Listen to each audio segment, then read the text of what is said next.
ভাঙ্গি খাওয়াটা যে একটা সুস্বাদু, কত আরামসে কত আপোষে আমরা পাওয়া যায়।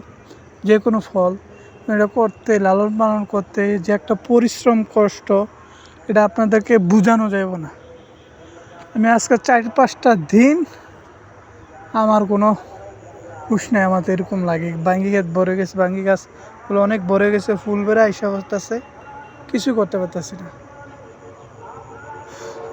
ফেসবুকের ইউটিউবের জন্য ভিডিও বানাবো, তাও কাজ করতে পারতেছি না। আশা করি সবাই বুঝতে পারবেন যে কৃষকের জন্য, কৃষকরা সহজে একটা ফলন উঠাইতে পারে না, খুব কষ্ট করে। আপনারাও সেম জিনিসটা বুঝতে পারবেন। আশা করি আমার আল্লাহ তাআলা আমাকে সাফল্য দিবে, আমার সফলতা আসবে সামনে। এগুলা করেই আমি সেই কামনা করি। আর হচ্ছে আমার চ্যানেলটাকে সবাই সাবস্ক্রাইব করে দেবেন। এই মাত্র 5টা হয়েছে, আপনারা চাইলে আরও বেশি হইতে কতক্ষণ, আপনাদের ভালোবাসা পাইলে আমার সাবস্ক্রাইব অনেকটা হতে পারে। সবাইকে ধন্যবাদ, ভালো থাকবেন, সুস্থ থাকবেন।